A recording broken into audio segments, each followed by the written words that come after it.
Good morning India, this is Ajay, you're watching your on channel Market Magic Mantra. आपका स्वागत है, अजय नाम है मेरा। ठीक है, मैं आपका स्वागत करता हूँ। गाइज, आज की वीडियो में बात करने वाले हैं क्रूड ऑयल के बारे में। क्रूड ऑयल में बहुत सारी ब्रेकिंग न्यूज आई है, उनका डिटेल में एनालिसिस करेंगे।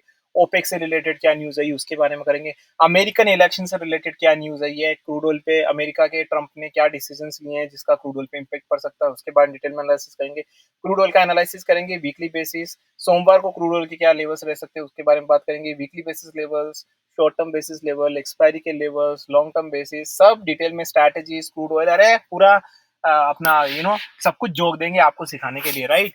तो यहाँ पे सभी यात्रीगण से अनुरोध है कि कृपया अपनी कुर्सी की पेटी को बांध ले, क्योंकि जो मार्केट मैजिक मंत्रा का विमान भाई साहब उड़ान भरने वाला है और मेरे सारे यात्रीगण मेरे साथ उड़ान भरने वाले हैं। चलिए बात कर लेते हैं यहाँ पे फर्दर। अगर आपको मुझसे अप्रोच करना है गाइस, ठीक है ना, तो मैं ये बोलना चाहूंगा, जो लोग हमसे जुड़ना चाहते हैं वही करे, जो लोग हमसे सीखना चाहते हैं वही जुड़े। मैं व्हाट्सएप नंबर दे देता हूँ, 8209791193। I repeat, 8209791193। तो ये हमारे व्हाट्सएप के नंबर है, यहाँ पे आप अप्रोच कर सकते हैं। तो सबसे पहले बात कर लेते हैं कि क्रूड ऑयल की कौन कौन सी लेटेस्ट न्यूज आई है। तो यहाँ पे हम आ जाते हैं, ब्रेकिंग न्यूज। ठीक है, देखो ये चाइना की जो डिमांड है, ये कोई मतलब कोई खास न्यूज नहीं है। मुझे लगता नहीं कि कोई भी न्यूज है। देखो यहाँ पे एक इम्पोर्टेंट न्यूज है जो मैं आपको यहाँ पे बताना चाहूंगा, जिसका इम्पेक्ट थोड़ा बहुत पड़ सकता है मार्केट में। ठीक है, और यहाँ से जाके मैं अपनी क्रूड ऑयल की न्यूज बता दूंगा। तो गाइज, मैं डिस्क्लेमर देना चाहता हूँ कि मैं कोई न्यूज पब्लिशर नहीं हूँ, ना ही कोई न्यूज होता हूँ। जो न्यूज ऑलरेडी वेबसाइट पे पड़ी है उसका एनालिसिस करने की कोशिश करता हूँ, और उसका इम्पेक्ट क्या पड़ेगा क्रूड ऑयल पे वही आपको बताने की कोशिश यहाँ पे मेरी रहती है गाइज। ओके, तो देखिए इराक पार्लियामेंट की जो न्यूज है पढ़ लेता हूँ मैं फटाफट से। Iraq parliament to discuss new bill on oil export. कौन सा बिल है, फटाफट पढ़ लेते हैं।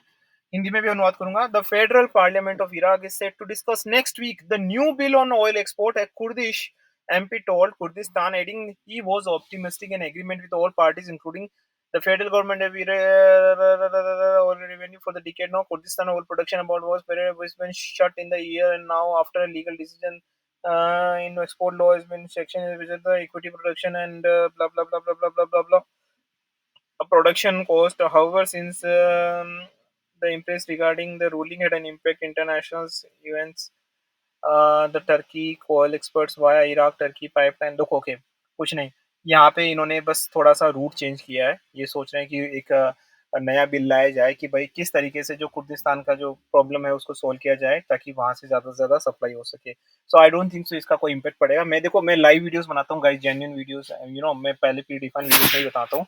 तो इसीलिए ये ऐसा बोल रहा हूँ। पहले मुझे लगा कि इस न्यूज का कोई इम्पैक्ट पड़ेगा, लेकिन अब मुझे लग रहा नहीं पड़ेगा कुछ इम्पैक्ट। ठीक है, तो यहाँ पे फर्दर दूसरी न्यूज क्या है। US oil drilling activity uh, unmoved amid market uncertainty. What is that? That is really very important, right? Okay. तो ड्रिलिंग एक्टिविटी आप समझते हैं ना, rig count बोल सकते हैं आपको खुद ही। The total number of active drilling units are no change again this way according to new data. The total rig count stayed 585 according to down more than 5%. तो देखो यहाँ पे प्रोडक्शन, ये मतलब ये डेटा ये बताता है कि जहाँ खुदाई कम होती है वहाँ मतलब डिमांड कम होती है, तो प्रोडक्शन कम होता है, मतलब क्रूड ऑयल की प्राइसेस नीचे जाती है। सो न्यू सेंटीमेंट तो आपको क्रूड ऑयल का नीचे दिखा रहा है। ठीक है, अब यहाँ पे मैं आ जाता हूँ सीधा चार्ट पे।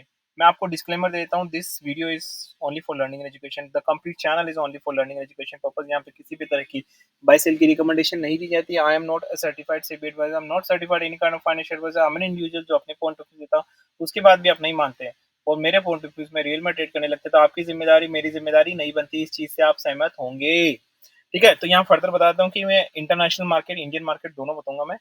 तो इंटरनेशनल मार्केट से ही इंडियन मार्केट ड्रिवन होता है, तो आपको पता है बड़ी गर्मी लग रही है गाइस, मैं वैसे कर रहा हूँ।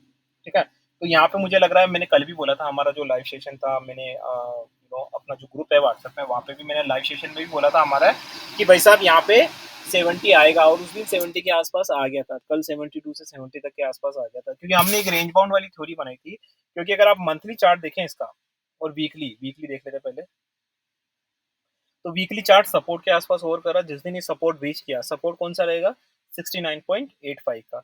और मंथली बेसिस क्या है, मंथली बेसिस भी आपको एक कंसोलिडेशन पैटर्न बता रहा है। तो मुझे लिटरली फील लगता है, और मैंने भी ये भी बोला था कि हमारे ग्रुप में कि भाई यहाँ रेंज बाउंड होने के चांसेस है और हमारा रेंज बाउंड का जो किनारा रहेगा, अब देखो रेंज बाउंड स्ट्रैटेजी हमारी एक बहुत इंपॉर्टेंट स्ट्रैटेजी, मैं जहाँ पूरा रिवील नहीं करूंगा, बड़ा वीडियो हो जाएगा, तो हम उस रेंज बाउंड स्ट्रैटेजी को यूज कर रहे हैं। यूजली क्या होता है, जब भी रेंज बाउंड होता है तो काफी लोगों के दिमाग में क्या आता है, कहाँ फंस गया यार, ये तो हिल ही नहीं रहा है साला, इधर जाता है उधर जाता है फिर इधर जाता है फिर उधर जाता है। लेकिन गाइस हमारी थोड़ी है ना सोच अलग है, हमको ये मजा आता है कि रेंज बाउंड हो, क्योंकि रेंज बाउंड में तो पता चलेगा ना, इधर जाएगा ऊपर जाएगा, कितनी जितनी बार जाएगा उतना आपका कंपाउंडिंग बनेगा गाइस, राइट?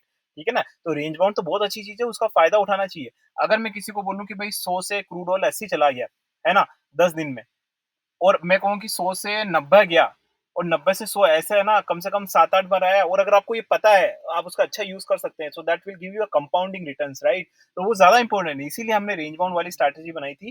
तो यहाँ मुझे ऐसा लग रहा है कि ये मैं पूरी स्ट्रैटेजी नहीं बताऊँगा, मुझे ऐसा लग रहा है कि ये 69.90 से लेके आप थोड़ा-सा इसको ना, मुझे लगता है कि जो ब्रेकआउट है मैं उसको 69.5 रखूँगा, और रेंज यहाँ पे रहेगी मुझे लगता है 69.70 से ये 73 की इसकी रेंज रहने वाली है। ठीक है? ये इसी के बीच में घूमता रहेगा, एंड आई लिटरली फील कि अगर मान लो यहाँ पे ब्रेकआउट होता है और नीचे 68, 67 के आसपास चला जाता है, then you need to be very cautious, और वहाँ पे आपको सतर्क रहने की ज़रूरत है, और वहाँ पे आपको ऊपर साइड देखने की ज़रूरत है। हालाँकि देखो मैं एक जनरल आउटलुक दे रहा हूँ गाइज़, मैं हर वीडियो में ये बोलता हूँ कि आज सैटरडे है, 2:33 हो रहे हैं जब मैं वीडियो बना रहा हूँ, तो मैं एक जनरल आउटलुक दे रहा हूँ कि भाई साहब ऐसा होना चाहिए, ऐसा कर सकते हैं हम, क्योंकि बाद में मैं चेंज कर सकता हूँ। ऑब्वियसली यार मार्केट है, मैं किसी के प्यार में तो पड़ा नहीं हूँ। कि दिल दिया है, कोई प्यार-व्यार तो है नहीं कि वादा किया तो बस उसको करना ही पड़ेगा, ऐसी तो कोई बात है ही नहीं भाई, ठीक है ना? मार्केट तो कंडीशनली चलता है, मार्केट अनकंडीशनली नहीं चलता है ना, प्यार अनकंडीशनल होता है, मार्केट अनकंडीशनल नहीं होता है, राइट? तो मार्केट ने अगर सडनली कुछ बोला, तो हमें फिर चेंज करना पड़ेगा। तो वो जो असेसमेंट है वो डेली हम अपने ग्रुप में देते हैं, लेकिन मैं यहाँ पे वीडियो आपको अभी जनरल आउटलुक में बता रहा हूँ कि मुझे यहाँ पे फिलहाल इस कंडीशन पे मुझे ऐसा लग रहा है रेंज बाउंड हो सकता है, और हो सकता है कि मंडे को ये फिर से ऊपर चला जाए यहाँ पे मार्केट। ठीक है ना? डेफ़िनेटली तो मुझे लगता है कि इसका यूटिलाइज़ेशन करना चाहिए। अब कैसे यूटिलाइज़ेशन करना चाहिए, वो मैं आपके ऊपर छोड़ता हूँ। वो मैं हमारे ग्रुप में भी बताता हूँ, और मैं भी आपके ऊपर छोड़ता हूँ, क्योंकि मैं पूरी डिटेल यहाँ पे नहीं बता सकता। ठीक है? इंडियन मार्केट में मैंने बताया 5,930 से लेके आपको रहेगा 6,130, ये आपका एक रेंज बाउंड का गैप रहेगा, इसी के बीच में घूमता रहेगा। अब वहाँ पे हमें डिफरेंट-डिफरेंट स्ट्रैटेजी हम यूज़ करते हैं, ताकि उससे ज़्यादा से ज़्यादा हम फ़ायदा उठा सकें। ठीक है ना? तो मैं यहाँ नहीं बता पाऊँगा, नहीं तो क्योंकि वो बहुत बड़ी स्ट्रैटेजी है गाइस। आप मुझसे जुड़ सकते हैं, बहुत लंबी स्ट्रैटेजी, क्योंकि उसको समझाना इतना नहीं है, प्रैक्टिकल असेसमेंट बहुत ज़्यादा इम्पोर्टेंट है गाइस, राइट?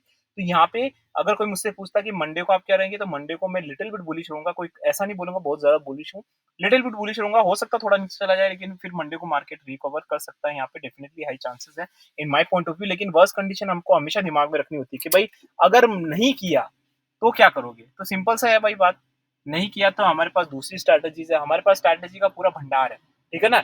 हमने पूरा मार्केट को ट्रैप कर लिया है कि भाई तू कुछ भी कर, हम हमारी स्ट्रैटेजीज़ वगैरह यूज़ कर लेंगे, राइट? तो यहाँ पे मैं यही कहूँगा कि शॉर्ट टर्म में मैं कोई अपना पॉइंट ऑफ व्यू नहीं देना चाहूँगा, क्योंकि मैं ये नहीं बोलना चाहता बीरिश है या बुलिश है। शॉर्ट टर्म के लिए मैं अभी ब्लैंक स्पेस छोड़ रहा हूँ, क्योंकि कोई भी चीज़ क्लियर नहीं है। ट्रम्प के जैसे-जैसे डिसीजंस आएँगे या कुछ उनकी एक्टिविटीज़ होगी, तब जाके हमें कुछ आइडिया मिलेगा। तो मुझे लगता है कि यहाँ पे स्विंग के लिए जो मैंने पॉइंट ऑफ व्यू बताया, अगर 73 के आसपास जाता है देन अगेन गो डाउनसाइड, और अगर 69.70 के आसपास आया then we can go upside, and now you need to change in this levels, okay, maybe on Monday और ट्यूसडे, बिकॉज एवरी टाइम आपको पता है कि चार्ट का पैटर्न नया-नया बनता है, कोई भी न्यूज़ आ जाती है, कुछ भी हो जाएगा, तो फिर हमें अपने पॉइंट ऑफ व्यूज़ चेंज करने पड़ेंगे यहाँ पे। तो गाइस ये रहा मेरा एनालिसिस क्रूड ऑयल पे, ठीक है? वॉच करते रहिए अमेरिकन इलेक्शंस वगैरह की क्या इम्पैक्ट पड़ रहा है, क्या मतलब कौन-कौन से डिसीजंस आ रहे हैं ट्रम्प के, क्योंकि अभी आपको ब्लरिश दिखेगी, क्योंकि जैसे ही इलेक्शन खत्म होता है ना, तो जो पुराना जो प्रेसिडेंट होता है ना, उसके सारे रूल्स को तहस-नहस किया जाता है बाय न्यू प्रेसिडेंट, राइट? हर जगह होता है। So you will see so many वगैरह, ठीक है ना? तो उसको एनालाइज़ करने की कोशिश करिए कि भाई क्या इम्पैक्ट पड़ रहा है, क्या इम्पैक्ट पड़ेगा इसका क्रूड और एनजी पे, वो थोड़ा एनालाइज़ करने की कोशिश करिए। धीरे-धीरे एक्सपीरियंस जब आपको हो जाएगा, तो आपको धीरे-धीरे ऑटोमैटिकली समझ आने लगेगा। So with this nice full and all thought guys, this is एजन signing off guys, see you, bye bye.